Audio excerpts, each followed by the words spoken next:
Assalamualaikum warahmatullahi wabarakatuh. Tugas kelompok mind mapping dan analisis isu kontemporer.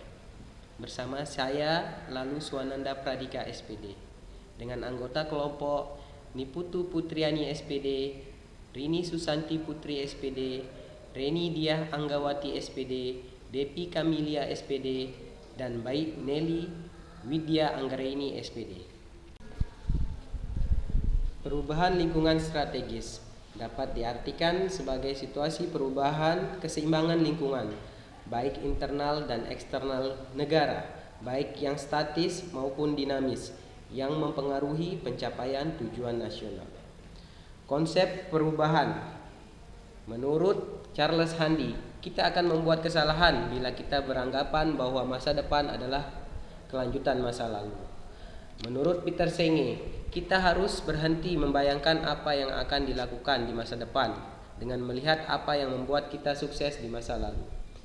Menurut Michael Hammer, kalau kita merasa diri kita hebat, kita akan binasa. Sukses di masa lalu tidak menjamin sukses di masa depan. Faktor yang mempengaruhi: individu, faktor keluarga, faktor masyarakat, faktor nasional, dan global.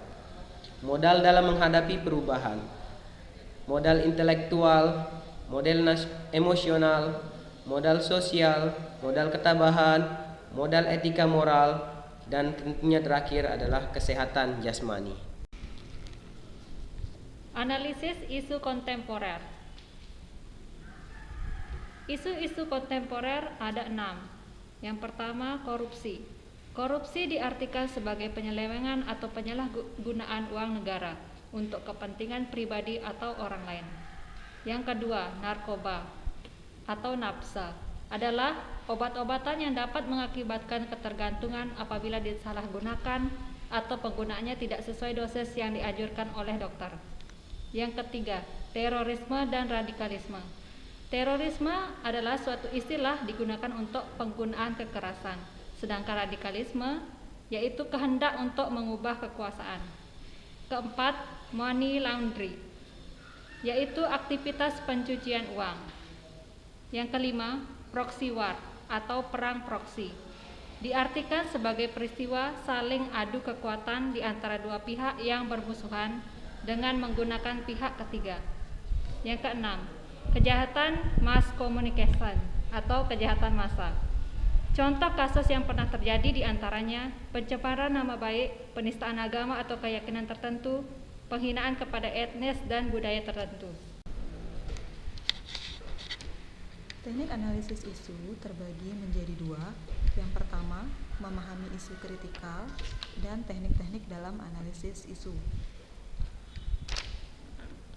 Isu kritikal merupakan topik yang berhubungan dengan masalah-masalah sumber daya yang memerlukan pemecahan disertai dengan adanya kesadaran publik akan isu tersebut, di mana isu merupakan fenomena, kejadian, atau kabar-kabar yang terjadi dalam lingkungan masyarakat.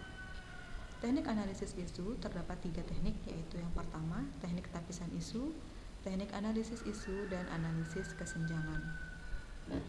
Teknik analisis isu, teknik analisis tapisan isu merupakan kemampuan berpikir konseptual sehingga perlu menggunakan alat bantu penetapan kriteria kualitas isu dengan rentang penilaian pada kriteria aktual, kehalayakan, problematik, dan kelayakan, atau menggunakan penilaian USG, yaitu urgency, seriousness, dan growth.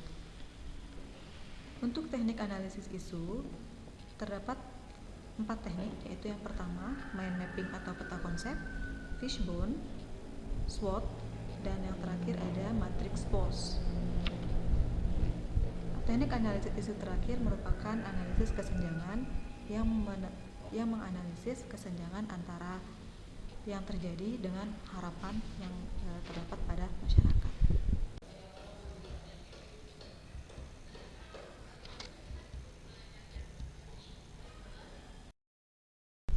Teknik tapisan isu. Alat bantu penetapan kriteria isu yang berkualitas banyak jenisnya.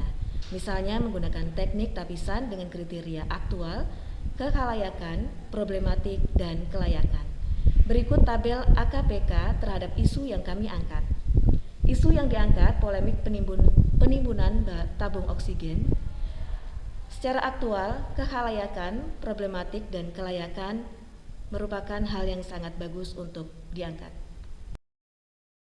Alat bantu tapisan lainnya misalnya menggunakan kriteria USG dari mulai sangat USG atau tidak sangat USG. USG yang dimaksud meliputi A. Urgensi. Isu yang kami angkat terkait penimbunan gas oksigen menjadi sangat penting untuk dibahas karena terkait jumlah pasien COVID-19 yang semakin membludak. Sehingga jika terjadi kelangkaan tabung oksigen, maka akan menghambat pelayanan sehingga peluang keselamatan pasien semakin rendah. B. Seriousness. Isu yang kami angkat sangat serius untuk dibahas karena jika tidak, para penimbun tabung oksigen semakin merajalela, padahal mereka hanya menginginkan keuntungan pribadi. C. Growth. Jika masalah ini tidak segera ditangani, maka pihak rumah sakit, keluarga pasien, dan pihak terkait lainnya akan semakin kesusahan dalam menangani pasien COVID yang semakin membludak. Tidak hanya sampai di situ, penimbunan tabung oksigen dengan tujuan menjualnya kembali dengan harga selangit mengakibatkan banyak pihak yang tidak mampu untuk menjangkaunya. Berikut ini analisis isu dengan metode SWOT, yang mana S adalah strength, W adalah weakness, O adalah opportunities, dan T adalah threats. Strength atau kekuatan terkait dengan isu penimbunan tabung oksigen. Yang pertama, adanya klarifikasi dari pihak produsen tabung oksigen. Yang kedua, kondisi tempat penyimpanan harus sesuai dengan persyaratan. Hal ini akan susah untuk dipenuhi oleh para penimbun, sehingga penimbunan tidak akan terjadi menurut produsen. Yang ketiga, adanya kesiapsiagaan pihak yang berwajib dalam pencegahan terjadinya penimbunan tabung oksigen. Adapun weakness atau kelemahan. Yang pertama, klarifikasi yang disampaikan tidak dilengkapi dengan bukti yang kuat. Yang kedua, belum ada bukti bahwa penimbun tidak memiliki tempat penyimpanan yang sesuai dengan persyaratan. Yang ketiga, belum ada penelusuran lebih lanjut. Adapun opportunities, dalam hal ini adalah pemberlakuan pelaporan bagi distributor tabung gas kepada pihak berwajib. Kemudian yang kedua, pendataan distributor oleh produsen. Dan yang ketiga, sosialisasi kepada masyarakat. Adapun threats atau tantangan yang dihadapi, kesadaran masyarakat untuk tidak menimbun tabung oksigen untuk kepentingan pribadi, dan ketiga, kelonggaran dari produsen saat proses pembelian.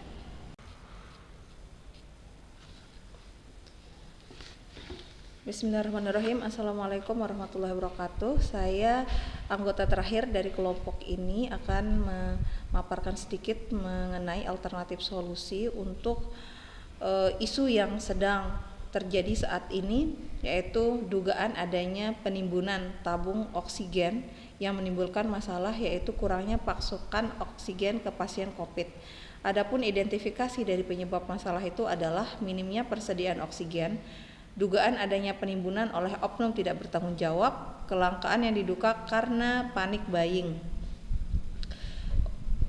Panic buying ini sebenarnya masalah pasien yang hanya menyetok tabung oksigen di rumah padahal belum membutuhkan. Masalah-masalah ini kemudian memiliki dampak, yaitu pasien yang menderita COVID-19 yang sangat membutuhkan oksigen sangat kesulitan mendapatkan oksigen. Bahkan ada di beberapa kasus pasien ini terlambat mendapatkan oksigen, tabung oksigen, bantuan untuk tabung oksigen ini menyebabkan kehilangan nyawanya. Kemudian adapun alternatif solusi yang dapat ditawarkan di sini adalah yang pertama, tentu saja adanya pihak berwenang yang memperketat regulasi distribusi oksigen, bagaimana oksigen itu setelah diproduksi kemudian didistribusikan itu pada sasaran yang tepat. Yang kedua, kemudian memantau secara teratur dan berkala pasokan ketersediaan oksigen di rumah sakit. Yang ketiga, mempertegas sanksi bagi oknum yang terbukti melakukan penimbunan oksigen. Jika memang terbukti, aparat penegak hukum harusnya memberikan sanksi, yaitu seperti yang berlaku Dan yang terakhir adalah sidak secara rutin dan berkala. Demikian, Assalamualaikum warahmatullahi wabarakatuh.